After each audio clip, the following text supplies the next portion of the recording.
When it came time to decide where you were going to go to school, was there ever any question about that you were going to continue your education? No, I always wanted to go to college. I wanted to go into engineering, so I thought, well, my choices are the Citadel, USC, Clemson, or NC State. Well, I didn't want to pay out-of-state tuition, so that knocked NC State out. Citadel sounded like a whole lot of hard work, so that wasn't for me. I didn't want to be in the middle of the city, so that knocked out USC, so the only place I applied to was Clemson. So I started off as a material science engineer. I learned all kind of crazy things about all sorts of things you can't even see in the naked eye. You have to use a microscope, and I got bored. So I started touring different majors and ended up with agricultural mechanization and business, which is a huge mouthful and a long way of saying agricultural engineering.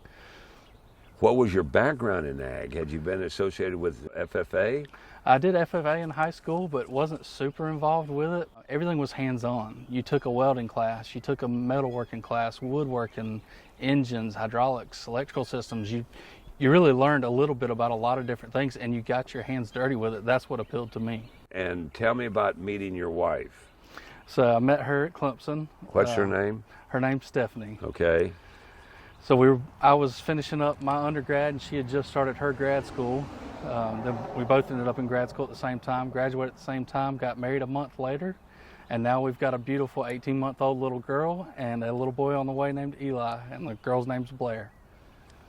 So what was your first job out of Clemson? So I went to work for an asphalt company, which you wouldn't think with my major would make sense, but I had done asphalt work while I was in college. Went to work for Pickens Construction as a salesperson / project manager, and just continued to grow my role there till the opportunity came at Anderson County. And so while you're at Clemson, your part-time job is working for an asphalt company.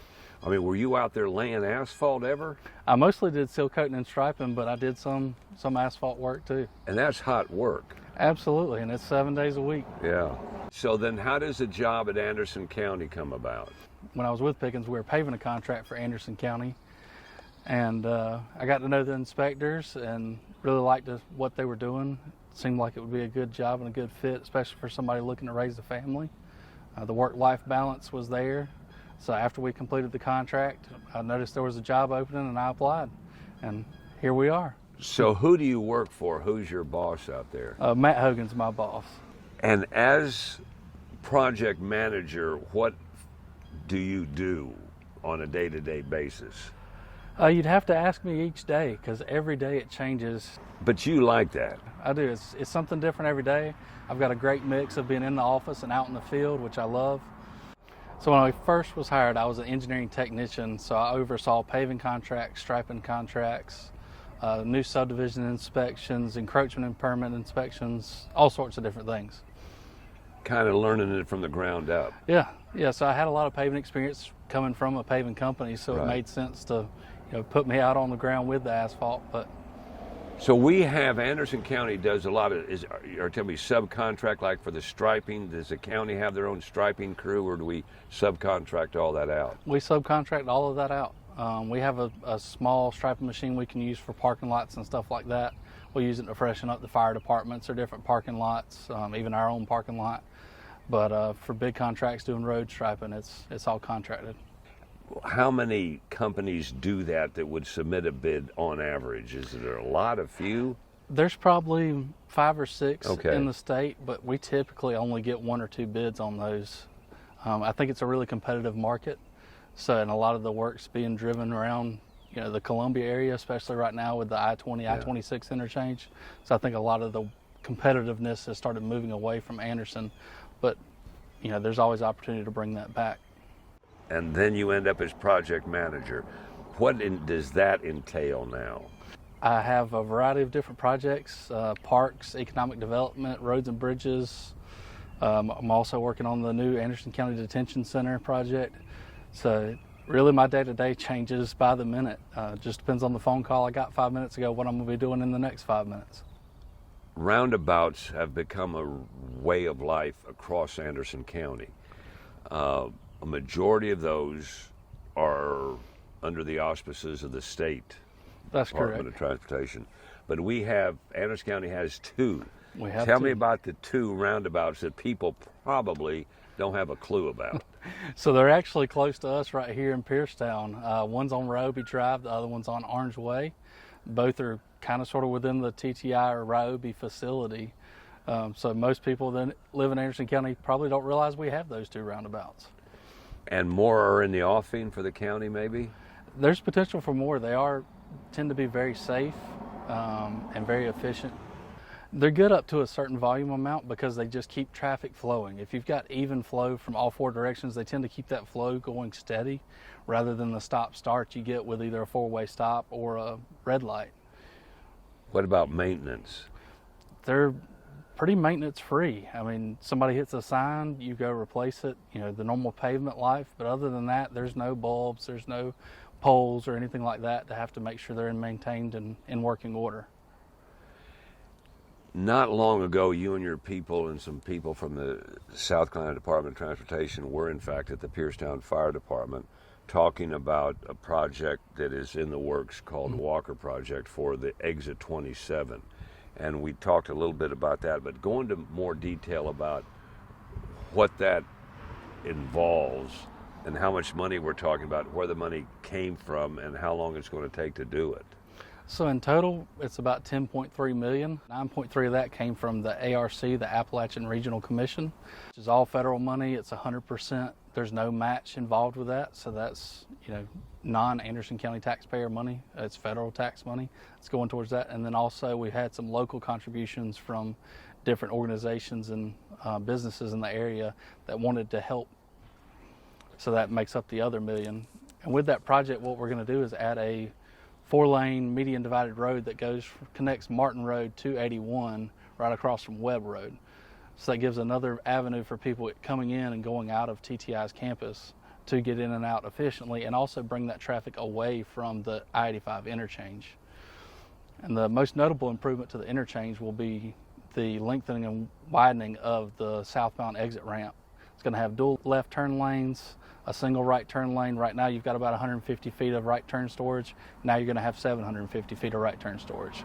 So that's huge. It keeps the traffic from backing up on the interstate, which is a major, major concern when you've got people going 75, 80 miles an hour and then cars stopped on the side of the road. It's just a major safety hazard that we're looking to alleviate. Actually, when you come off of Orange Way, if you're heading towards 81, you'll go through a little bit of a dip and then you'll come up the hill. So we're cutting the top of the hill and we're filling in the bottom of it to make the grades work out to where the road can be safely aligned. So there'll actually be a red light there. We're trying to get all the traffic away from the interchange.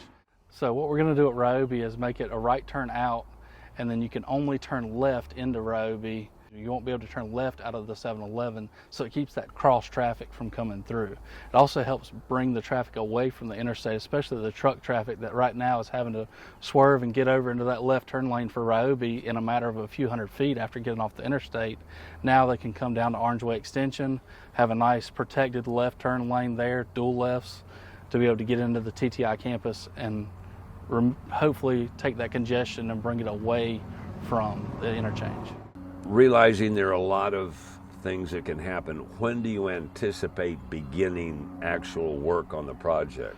I would say the fall of next year we'll start seeing some ground moving, really getting into the spring of the following year when we really start seeing stuff happen. You're talking about the fall of 2025. Fall of 2025, we'll go to bid. We'll start seeing dirt moving a little bit towards the end of the year, but the major construction will happen into 2026. And how long will it take once we started, do you think?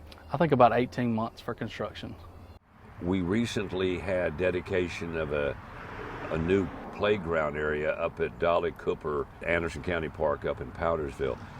You were directly involved in that. How did you get involved with that? So I got involved with phase 1 of the project originally when they were just doing the new parking area and the concrete.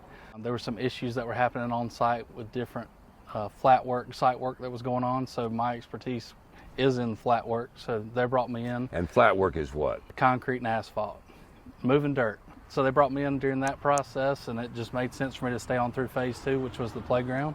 I did the playground from start to finish. We had Blake Sanders design it. So he designed the area around it, and the Bliss Products was the contractor we brought on board for the play equipment. So they did all the design of the parallax, the rope swings, the 2 to 5 area, the 5 to 12 area, the different slides, the shade structures. They brought all of that expertise in. And they present it to you as project manager and say, this is our idea for this particular swing or this particular slide, and then you sign off on it.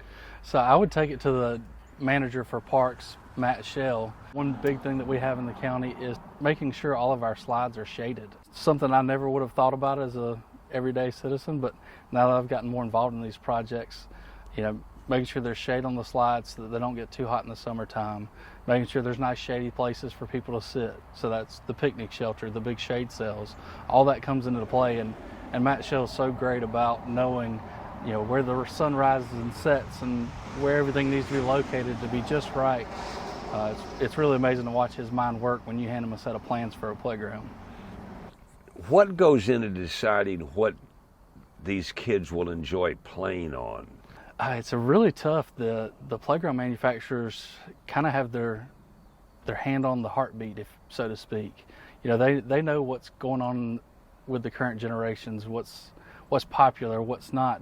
Is rock climbing still cool? Or, we don't want the old school metal slides like what I grew up playing on. These are plastic. These are plastic. They're made to last a long time. Everything's powder coated, got a 10-year warranty. So, it's built to last, and it's going to be there long after my kids are grown and out. We've also got another playground that we're working on at the airport. Tell me about that. Yeah, so that one's a really neat one. It's going to be airport themed. It's got a runway strip in it. We've got swings facing the runway so the kids can swing on the swings while they're watching the jets take off and land. It's going to be really something to see it come together. We got some bad news, not only on that, but on Kid Venture, when Anderson County had made some plans, and then the manufacturer said, whoa, not so fast. Yeah, so manufacturers right now are having really long lead times, especially with electrical equipment, playground equipment.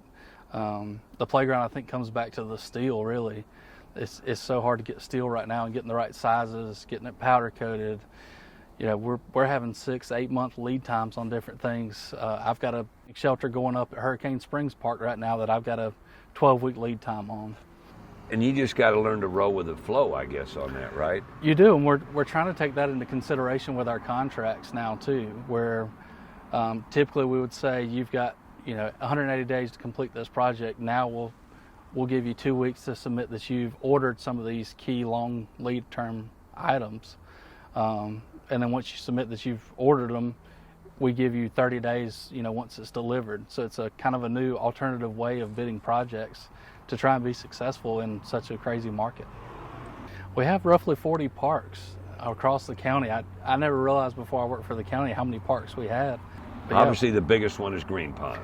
Green Pond's one of the biggest. Green Pond and Dolly Cooper are probably the two biggest we have. And you're implementing something new, trying something new. Tell me about that. Yeah, so we implemented it first at Green Pond. We've got 2 host sites there, which are meant to be long-term stay for like an RV or a motorhome camper. So we'll have a host come in and stay for a couple months, some even longer. What they'll do is they'll keep an eye out on the park. They'll help us pick up litter and all that stuff. But at the same time, they get to enjoy, a beautiful scenery like what you see out at Green Pond. It's a pretty unique experience. So we don't charge them to stay, and they don't charge us to pick up the trash. That's right. So it's a mutually beneficial agreement. Win-win. It's a win-win. And so we've got 2 of those begun, Green Pond and... We got some coming at River Forks Park as well.